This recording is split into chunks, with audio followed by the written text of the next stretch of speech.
Dr. Buzz, why are we still working with, in the state of Iowa and many other states, a standard that goes back to the 1800s? And why has it taken us so long to come round to the notions of mental disease and defect as a matter of law, not just as a matter of science? You know, I agree with you. I find it very troubling. The actual word insanity I find to be very archaic. I find it actually to be very insulting.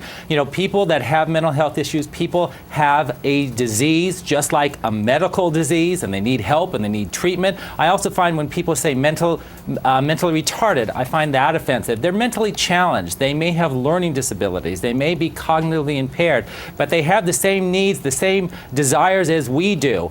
The word handicapped is a frightening word. It comes because people used to say they're the people who always have their hands out holding a cap so they can beg for money. That's how we came up with handicapped. So these are very archaic words. They're offensive. And in our society, by the way, people still look at mental health issues as being a stigmatism. They don't want their family to get treatment. They don't want to access services. And then we don't have medical insurance, and people only think of the money. So I think there has to be a lot of changes there, Jamie, so people can seek mental health treatment when they're in need. I really believe this defendant was in pain, was in emotional pain, and she didn't have the services.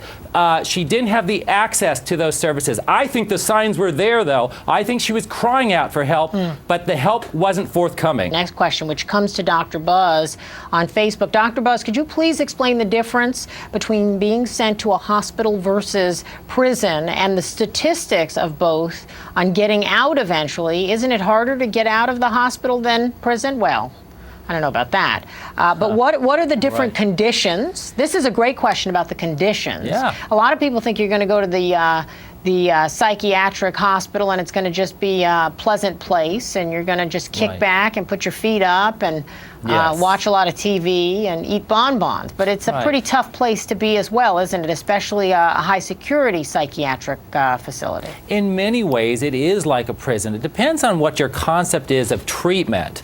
I've worked in the prison systems. I've worked in institutionalized settings. But what we look at when we look at mental health facilities is we're looking at the treatment the individual will get. They will be getting medication, modern medication, hopefully seen and viewed by a licensed psychiatrist. And they will also be seeing a psychologist for individual and group therapy. They also may be working with a social worker to help their families be able to come in and see them. We want to look at all their support services because the goal in an institutionalized setting for mental health treatment is to make the person get better. When you're sick or you have cancer, you want to get medically better. When you're emotionally disturbed or you have, as the defendant says, an infection in my brain, you want them to become emotionally stable. You want them to get better. And in a facility directed towards mental health treatment, that is more of a likely outcome than when you're in a prison and you're not necessarily going to get the treatment that you so desperately need. Does that make sense, Jami? Makes sense. And you know what I wrote my law school note on? You'll love it. Okay. Can you forcibly medicate prisoners?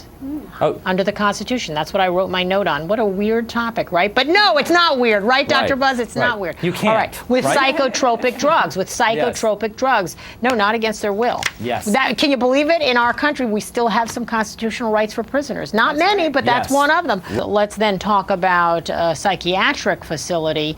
What happens? Are you reevaluated periodically to see if you've improved?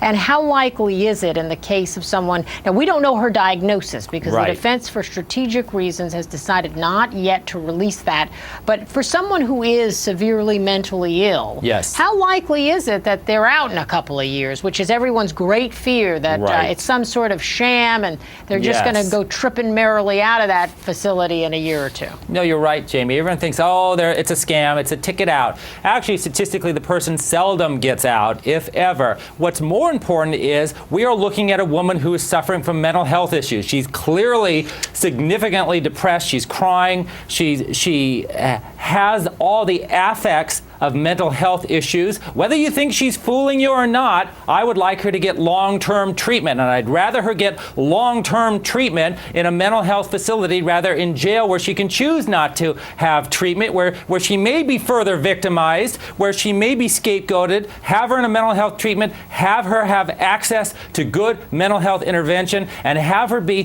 hopefully in less emotional pain. Yeah, and there is treatment, let's be clear, there is mental health treatment in prison, but the purpose of treatment in prison is to keep essentially the prisoner in line and make them more malleable for the authorities. The purpose of treatment in the mental health facility, at least theoretically, is treatment. All right, with that preview, the best defense will rest for the day. A big thank you to Dr. Buzz. I have an email, Dr. Buzz. You demand, you answer all the questions. Hey, that's I love from that. Keith. All right.